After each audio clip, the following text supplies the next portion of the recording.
370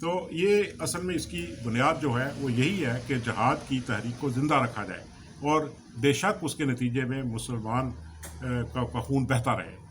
جب تک یہ سوچ تبدیل نہیں ہوتی اس وقت تک کوئی بھی مسئلہ حل ہونے والا نہیں ہے، اور کشمیر تھوک اگلتا رہے گا۔ اب آئیے گزشتہ دنوں عرب امارات نے اسرائیل کو تسلیم کر لیا، اور اس پر بھی ایک شور برپا ہو گیا کہ اس نے فلسطینیوں سے غداری کر دی، فلسطینیوں کے ساتھ انہوں نے ایک قسم کی ان کو اسرائیل کے رحم و کرم پر چھوڑ دیا۔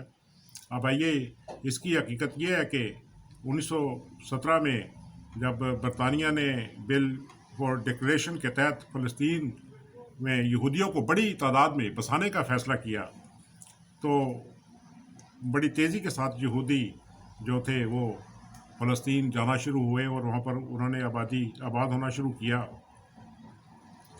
اور 1947 میں اقوام متحدہ کے ذریعے فلسطین میں صدیوں سے بعد عربوں کے حقوق کو نظر انداز کر کے فلسطین کو 2 حصوں میں تقسیم کرنے کی کوشش کی۔ اب یہ کوشش کی گئی علیحدہ بات ہے۔ سر چودھری محمد ظفر اللہ خان صاحب جو تھے، انہوں نے عالم عرب میں بہت زیادہ نام پیدا کیا اور پاکستان کی عزت کو 4 چاند لگائے۔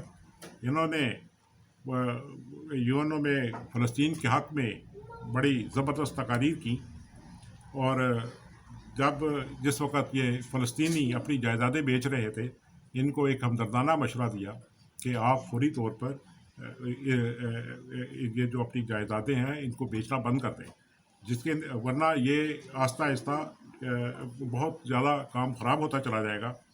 اور انہوں نے برطانیہ کو بھی مشورہ دیا کہ آپ بھی روکیں اس آبادی کو بڑھنے سے، ورنہ اچھے لفظوں سے آپ کو بھی یاد نہیں کیا جائے گا۔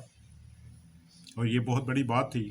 پھر انہوں نے 3 دن کا ایک دورہ بھی کیا تھا عرب ممالک کا، اور اس کے اندر بھی جب انہوں نے ان کی حالت زار دیکھی، اور ان عربوں کی اور ان کی بیچارگیاں اور ان کی مصیبتیں دیکھیں، آپس میں ان کے اختلاف دیکھے، تو انہوں نے پھر ایک اور یہ دیکھا کہ یہ جنگ کے لیے پر توڑ رہے ہیں۔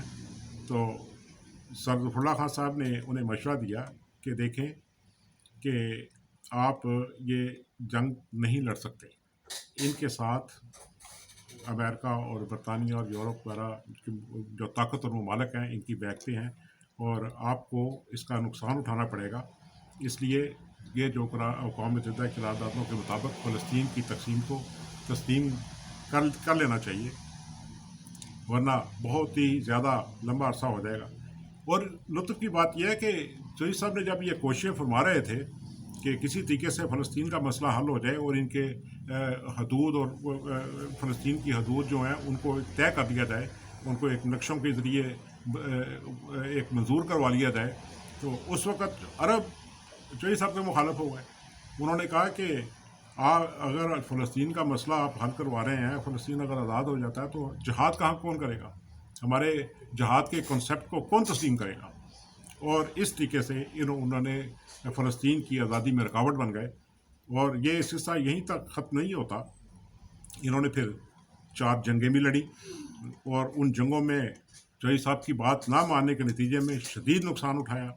اور یہی نہیں، وہ جو اپنے فلسطین کے علاقے آزاد کروانا چاہتے تھے، وہ اپنے علاقے بھی اپنے ہاتھ سے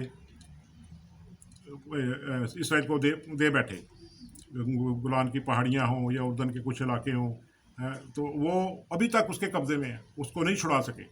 اور اس وقت وہ اتنی بڑی طاقت ہے کہ سارے عرب مل کر، بلکہ ساری امت مسلمہ مل کر بھی اسرائیل کا مقابلہ نہیں کر سکتی، اور یہ بات اچھی طرح جانتے ہیں۔ اور آج ترکی کو بہت غصہ چڑھا ہے کہ عرب امارات نے اسرائیل کو کیوں تسلیم کر دیا، حالانکہ وہ خود کر چکا ہے۔ اس کے ساتھ اسرائیل کے ساتھ سفارتی تعلقات اس کے موجود ہیں۔ ایران کے ساتھ بھی ایسا ہی ہوا، ایران بھی اس کے بھی تعلقات تھے، اسرائیل کے ساتھ رہ چکے ہیں۔ اور مصر کے تو اسی وقت جو شکست کے بعد اس کے سفارتی تعلقات قائم ہو گئے۔ اب عمان کے بارے میں بھی کہا جا رہا ہے کہ ان کے سلطان قابوس جو ہیں وہ بھی شاید اس کو اسرائیل کو تسلیم کر لیں۔ اب اتنی لڑائیوں کے بعد، اتنی زیادہ قتل و غارت کے بعد یہ وہی آ رہے ہیں جہاں پر جو ظفر اللہ خان صاحب نے ان کو کہا تھا کہ دیکھو یہ آپ اسرائیل کا مقابلہ نہیں کر پائیں گے، اس لیے باہمی رضامندی سے ایک دوسرے کو کچھ دے دے کے اس خون خرابے کو بند ہونا چاہیے. مگر انہوں نے چونکہ جہاد کو زندہ رکھنا تھا، اس لیے آج تک فلسطین کا معاملہ زندہ ہے اور اس کے فوائد اٹھائے جا رہے ہیں. ایک طرف سعودی عرب یمن پہ حملہ کر کے ان کا قتل عام کر رہا ہے، دوسری طرف قطر تھوڑی سی طاقت ابھری اور سعودی عرب نے اس کے ساتھ ناتا توڑ لیا. اور یہ ایسے مسائل ہیں جن کی طرف سے صرف نظر نہیں کیا جا سکتا. یہ سبھی مل کر ایک ایسی دنیا بسانا چاہتے ہیں جس میں صرف ان کی اپنی بادشاہت ہو، اور اپنی بادشاہت بچانے کے لیے ہی انہوں نے فلسطین کے مسئلے کو زندہ رکھا ہے. آپ یہ بہانہ کرتے ہیں کہ اگر ہم نے فلسطین تسلیم کر لیا تو ہماری عوام ہمارے خلاف ہو جائے گی. آپ دیکھیں عرب امارات نے تسلیم کر لیا، کوئی بھی نہیں بولا، ایک بندہ سڑک پہ باہر نہیں آیا، اور سب بڑی آسانی کے ساتھ انہوں نے ان مسجد اقصی میں نمازیں پڑھنے کی بھی اجازت دے دی، آنے جانے کی ان کو آسانی ہو گئی. کوئی بھی کسی قسم کا بھی ان کے لیے اب مسئلہ باقی نہیں رہا. ایک بہت بڑی قوت جو ہے ان کے ساتھ ہو گئی. اور عرب جو ہیں، عرب پہلے ہی پھٹے ہوئے تھے، مزید پھٹ گئے. سعودی عرب کی قطر کے ساتھ نہیں بنتی، اور ایران کی قطر کے ساتھ بنتی ہے اور ترکی کے ساتھ بنتی ہے. جب اخوان المسلمین کی حکومت تھی تو قطر کو بڑی ناپسند تھی. یہ عجیب معاملہ ہے. اور پاکستان ان سب کے درمیان ایک ایسا ملک کا کردار ادا کر رہا ہے جس کی کوئی بھی حیثیت باقی نہیں. یہ امریکہ سے بھی پیسے چاہتا ہے، یہ عربوں سے بھی پیسے چاہتا ہے، یہ چائنا سے بھی پیسے چاہتا ہے. اس کو سوائے پیسے لینے کے اور کوئی کام نہیں، اور اس کا کوئی بھی رول نہیں ہے. OIC نے اس کے اتنے تھپیڑے مارے ہیں کشمیر کے موضوع کے اوپر. جب یہ ہمارے وزیر خارجہ وہاں دندناتے پھر رہے تھے، کبھی ادھر کبھی ادھر، اور وہ بیٹھ کے سشما سنگھ کے ساتھ بیٹھ کے وہ بڑے مزے کے ساتھ انہوں نے کہا کہ اگر آپ شریک نہیں ہوتے اس اجلاس کے اندر OIC میں تو کوئی فرق نہیں پڑتا. تو یہ ابھی سعودی عرب کے بارے میں شاہ محمود قریشی نے بڑا زبردست بیان دیا جی کہ اس کو دو ٹوک بتانا پڑے گا ہمیں کہ وہ کشمیر کے موقع پر بابری مسجد کے متعلق ہمارے ساتھ ہے یا نہیں. مگر انہوں نے کوئی بھی کسی قسم کا رد عمل نہیں ہوا، بلکہ $1 بلین سعودی عرب نے واپس لے لیے. اور اس کے بعد انہوں کو پھر ایک طرف اسے کہہ رہے ہیں کہ ٹھیک ہے پیسے لے لو، دوسرے بھی ان قریب دے دیں گے، اور ساتھ درخواست کر رہے ہیں کہ ہمیں جو مفت کا تیل دے رہے ہو وہ ہمیں دیتے رہو. اور یہ عجیب معاملہ ہے. اب عرب امارات کا ان کو یہ مسئلہ نہیں ہے کہ عرب امارات نے اسرائیل کو تسلیم، ان کو تکلیف یہ ہے کہ کیا جو عرب امارات میں پاکستانی لیبر فورس ہے یا اس کی پولیس میں ہے یا اس کی ایئر فورسز میں ہے، ان کا کیا ہوگا؟ کیا ان کو برداشت کیا جائے گا؟ کیونکہ اسرائیل جو ہے وہ ان کے ساتھ ذات سی بات ہے کہ پاکستان نے اسرائیل کو تسلیم نہیں کیا، اور اس کے بارے میں بڑے نفرت انگیز خیالات رکھتا ہے. یہ فلسطینیوں کے ساتھ کوئی بھی مخلص نہیں، کشمیریوں کے ساتھ کوئی مخلص نہیں. میں نے جیسا کہ شروع میں بتایا، اگر ایک آدھ سر محمد چودھری ظفر اللہ خان صاحب جیسا ایک آدھ وزیر خارجہ امت مسلمہ میں پیدا ہوتا تو یہ مسائل حل ہو جاتے ہیں. آپ تصور تو کریں کہ چوہدری صاحب نے اپنے مختصر وزارت خارجہ کے دوران انہوں نے کشمیر فلسطین کے اوپر زبردست تقاریر کی اور اس موقف کو اجاگر کیا جسے تسلیم کیا گیا، اور اس کی وجہ سے پاکستان اور چوہدری صاحب کی عزت پوری عرب دنیا کے اندر اور کشمیریوں کے اندر نہایتی احترام والی بن گئی. پھر چوہدری ظفر اللہ صاحب نے لیبیا، شمالی آئرلینڈ، ایریٹریا، صومالیہ، سوڈان، تیونس، مراکش اور انڈونیشیا کی آزادی کے لیے کام کیا، اور بالآخر ان سب ممالک کو آزادی مل بھی گئی سوائے کشمیر اور فلسطین کی. اس کی وجہ یہ تھی کہ مسلمان ہی ان کے آڑے آ گئے اور ان کے سامنے دیوار بن گئے اور ان کو کام نہیں کرنے دیا گیا، ورنہ یہ مسائل بھی اب تک کب کے حل ہو چکے ہوتے. اور بھی تو بہت سارے مسائل حل ہوئے، آزادیاں مل گئیں ڈھیر سارے ملکوں کو. اور چوہدری صاحب ایک ایسی دعا گو شخصیت تھے. جب میں ان کی ایک اپنی ایک کتاب ہے تحدیث نعمت، اس میں پڑھ رہا تھا لیبیا کا کہ آزادی کے لیے جب وہ کام کر رہے تھے، ایک موقع ایسا بھی آیا کہ لیبیا کی آزادی مشکل نظر آنے لگی، اور اس کے لیے کچھ ووٹ جو چوہدری صاحب چاہتے تھے کہ اقوام متحدہ میں انہیں ملیں جس کے نتیجے میں آخرکار لیبیا آزاد ہو جائے، تو اس کے بارے میں انہیں تشویش پیدا ہو گئی۔ جب انہیں کوئی یہ بات سمجھ نہ آئی کہ میں اب کیا کروں، تو وہ خود کہتے ہیں کہ میں نے جائے نماز بچھایا اور خدا کے حضور سجدے میں گر گیا اور گڑ گڑا کر رو رو کے اللہ تعالیٰ سے دعائیں کی کہ اے اللہ تعالیٰ، یہ لیبیا کے لوگ مظلوم بیچارے قتل ہو رہے ہیں، بڑی مشکل میں ہیں، بڑی تکلیف میں ہیں، لاکھوں لوگوں کا زندگیوں کا مسئلہ ہے، اے میرے اللہ تو میری رہنمائی فرما اور مجھے وہ راستہ دکھا جس کے نتیجے میں لیبیا آخرکار آزاد ہو جائے اور یہ جو مشکل آن پڑی ہے یہ دور ہو جائے۔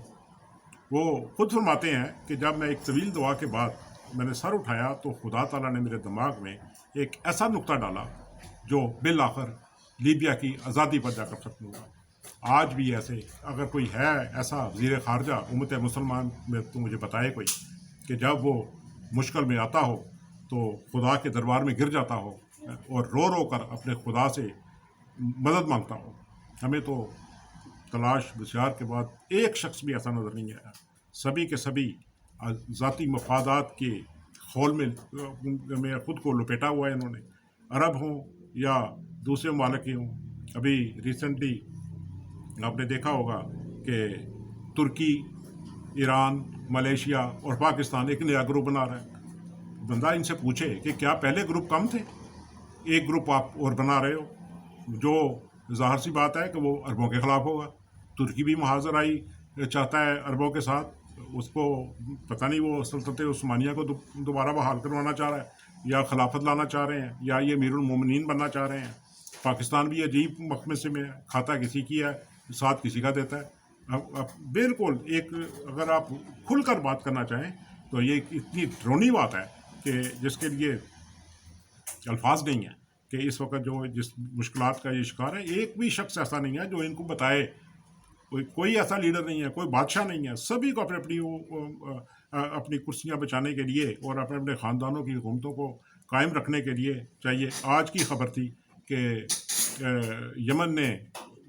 یمن کے حوثیوں نے کوئی ہلکے پھلکے میزائل فائر کیے ہیں سعودی عرب کی طرف، جو راستے میں تباہ کر دیے گئے۔ اس کے اوپر پاکستان کا ایک شدید رد عمل آیا اور انہوں نے کہا کہ ہم کسی صورت برداشت نہیں کر سکتے کہ سعودی عرب کی سالمیت کو کوئی بھی خطرہ ہو۔ اب ان کو یمنی لوگوں کے قتل عام سے کوئی غرض نہیں، وہ ایک دفعہ بھی نہیں کہہ رہے، وہ بھی تو مسلمان بھائی ہیں، وہ بھی کلمہ گو ہیں، لیکن اس کی طرف آج تک نہیں کسی پاکستانی وزیر نے یا وزیر اعظم نے یا کسی اور ہائی آفیشل نے کبھی اس پہ احتجاج نہیں کیا کہ آج جو انہوں نے فضائی حملے کیے ہیں اس کے اندر اتنے ہزاروں لوگ مر گئے، لاکھوں لوگ مر گئے، اس کے اوپر کسی قسم کی کوئی رائے نہیں آتی۔ معزز ناظرین، یہ بڑے تلخ حقائق ہیں اور بڑی دل کو دکھا دینے والی صورتحال ہے جو اس وقت کشمیریوں اور فلسطینیوں کے معاملے میں دکھائی دے رہی ہے۔ اور ایک عجیب بات یہ ہے کہ یہ خود بھی نہیں چاہتے، جو کشمیری لیڈر ہیں یہ خود بھی نہیں چاہتے، یہ بٹے ہوئے تقسیم۔ اب فلسطین میں دیکھ لیں، حماس اور الفتح یہ دونوں تنظیمیں ایک دوسرے کے دشمن ہیں، باقاعدہ مشین گنوں سے لڑتی ہیں ایک دوسرے کے ساتھ۔ ایک کو سعودی عرب پروٹیکٹ کرتا ہے اور دوسرے کو کوئی اور کرتا ہے۔ یہاں کشمیر میں بھی ایسا ہی ہے، وہاں پر ایک پارٹی نہیں 20 پارٹیاں ہیں اور سب کے موقع مختلف۔ اگر وہ ایک پلیٹ فارم نہیں ہے، ان کا ایک لیڈر نہیں ہے، یہ بدقسمتی کی انتہا ہے۔ یہ شور یہ تو مچاتے ہیں کہ امریکہ نے یہ کر دیا، برطانیہ نے وہ کر دیا، اپنی جو آپس کی صفیں ہیں اس کی طرف کسی کی نظر نہیں کہ کبھی کبھی ادھر بھی دیکھ لیں کہ ہماری اپنی حالت کیا ہے۔ ہماری حالت یہ ہے جی، ہماری پارلیمنٹ بڑے بڑے کام کرنے کی بجائے یہ کر رہی ہے کہ جہاں پر حضرت محمد مصطفیٰ صلی اللہ علیہ وآلہ وسلم کا نام ہے اس کے ساتھ خاتم النبیین لکھ دے۔ کیا اس کے ساتھ کیا ہوگا؟ اس کے ساتھ کیا اس کے ساتھ ہماری قوم کی جو 97% مسلمان ہیں پاکستان میں، کیا ان کی تقدیر بدل جائے گی؟ کیا وہ ایمان میں ترقی کرتے کرتے اولیاء اللہ تک پہنچ جائیں گے؟ وہ تو پہلے ہی اس قدر دردناک صورتحال میں ہے کہ آپ ان کو وہ سبق پڑھا رہے ہو، وہ چیزیں دکھا رہے ہو جو ان کے اعمال کو، ان کی کرپشن کو، ان کی دھوکے بازی کو، ان کے فراڈ، ان کے ملاوٹ، ان کی چوری کو وہ بات کریں جو ان چیزوں کو روکے۔ وہ بد اخلاقی میں اعلیٰ نمبر 1، پورنو فلمیں دیکھنے نمبر 1، بدماشیوں میں نمبر 1، چوری میں، کرپشن میں نمبر 1۔ یہ تو کوئی کیٹیگری نہیں ہے کہ آپ وہاں پر اسلام کرتے رہیں، اور جب اندر کسی انسان کے اندر یا لیڈر کے اندر اسلام ڈھونڈنے کی کوشش کی جائے تو وہاں پر زیرو نظر آئے، کچھ بھی نظر نہ آئے، وہ عام انسان بھی نظر نہ آئے۔ تو اسی کے ساتھ معزز ناظرین، میں اجازت چاہتا ہوں اس دعا کے ساتھ کہ اللہ تعالیٰ ہماری امت کو اپنے حفظ و امان میں رکھے، اور امت مسلمہ کو ہدایت دے، صراط مستقیم عطا کرے، ان کو وہ لیڈر عطا کرے جن کے نتیجے میں یہ اپنا ایک اچھا مقام، ایک بڑا مقام دنیا میں حاصل کر سکے اور اپنا رول ادا کر سکے۔ اور اسی کے ساتھ معزز ناظرین، اللہ آپ سے اجازت چاہتا ہوں۔ اللہ آپ کا حامی و ناصر ہو۔ اللہ حافظ۔